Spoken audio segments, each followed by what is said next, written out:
Hello and welcome back. This is the last video of this course. In setting up your IFTT account, it's very similar to what I showed you with Zapier. It really consists of just two steps. Step number one is to connect the services that you're going to be using, and step number two, connect those services. So let's start with, say, Pinterest. So when you log in, you can either use your Gmail account or your Google account or your Facebook account, or you can simply create a custom account. So under the search bar, you're going to type in something like Pinterest. Now, if you haven't connected it already, it's going to be under the services. So connections and services. So connections are basically the recipes, and the services are the actual platforms. So in this case, we have Pinterest, and what you want to do is you want to click connect, and it'll simply connect to your Pinterest account. So once you click that, you're going to see this screen. It's going to ask you to log in. You log into your Pinterest account, and you basically allow it and give it permissions to create boards, save pins for you, access your followers and your follows, access your public info. So this basically tells it, hey, you have permission to log into my Pinterest account and post content. So we're going to click OK. And there we go. So we have connected successfully to Pinterest. And all you need to do is simply connect to the same YouTube, Instagram, Facebook, Twitter, and blog. So you do the same. You go to, let's say, for example, Pinterest to Instagram. So we have Pinterest to Instagram, Pinterest to Twitter, Pinterest to Facebook, and Pinterest to blog. So you can go ahead and do these. Let's say we'll just connect to Pinterest to Twitter. So we'll type in Twitter up at the top here. So in other words, don't set up your recipes just yet. Just focus on the services. So we click services, we scroll down, and we can see Twitter, Buffer, and more. So we just want Twitter. And then we'll click connect. And I went through the process, just logged in, authorized all of that, and connected my Twitter account. So now that we have Pinterest and Twitter connected, now what I want to do is just show you the simplicity of how to connect the two. So now what we can do is, if you go under your account, you click on My Services, you get this page. So remember, we only had date and time, email digest, Facebook pages, and now we have Pinterest and we have Twitter. So I'm going to click on Pinterest, and now we can create recipes. So we can see here it says connect to Pinterest and post to Facebook pages. Let's scroll down a bit. So these essentially can be triggers and actions. Okay, so up at the top, when you click on your account, you will see an option to create. So when you click account, create, you're going to get this page.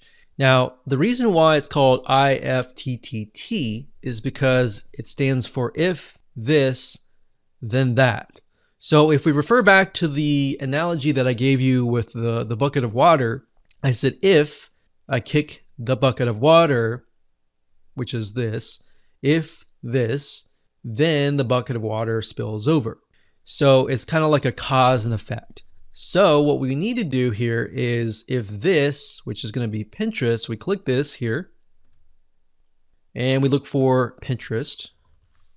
So we're going to click this here, and you can see that there are two triggers. One trigger is you like a pin or new pin on your board. Now, bear in mind that new pin on your board is not going to post the previous content. So if you have content from a month ago, it's not going to post that onto Twitter. It's only going to post the content from here on out. Now, there's a little trick. If you want to post content that you posted last week, before you set up this automation, you can use something like you like a pin. So if you say you like a pin and then it gets posted to Twitter, you can then go back to the previous content and simply like those pins.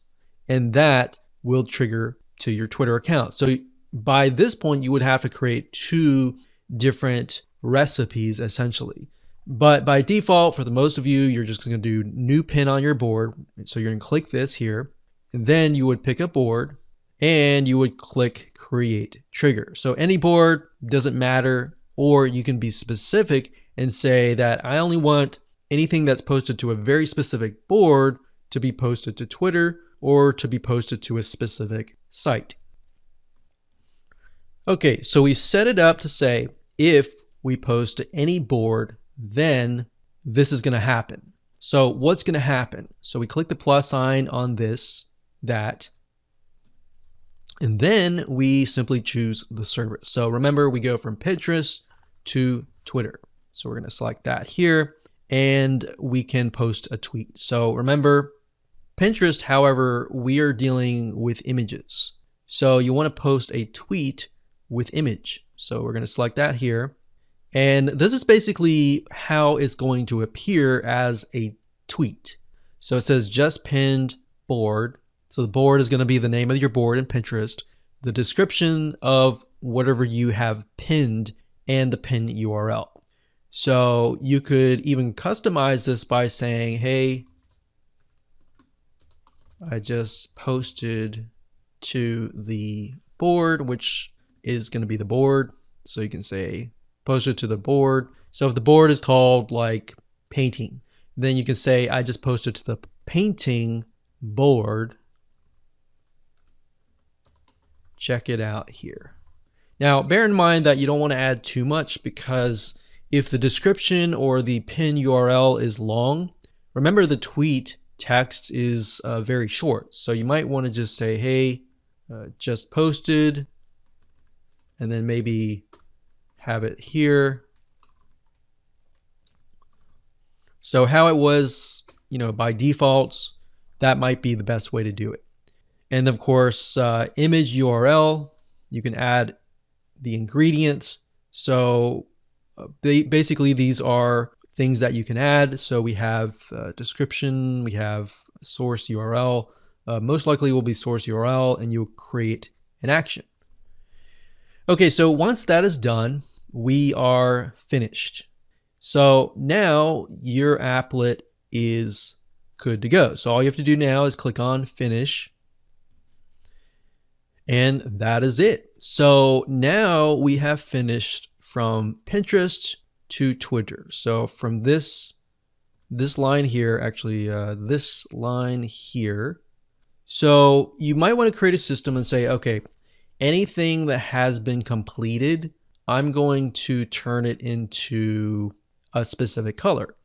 And you want to make sure that color that you choose is something that you don't have at all already. So maybe a light gray color like that, so I can see it very vaguely, but not too dark. Maybe something like this, so we can see it, but we can see that it has been completed.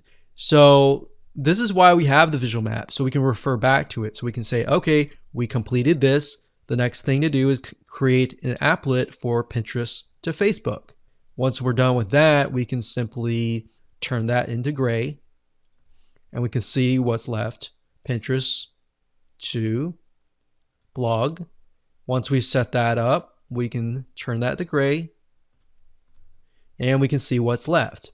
This is the reason why we have the visual map, because a lot of times most people quit 75% through, and all they have to do is finish that 25%. So this is going to help you and catapult you and move you forward to the 100% and the finish line.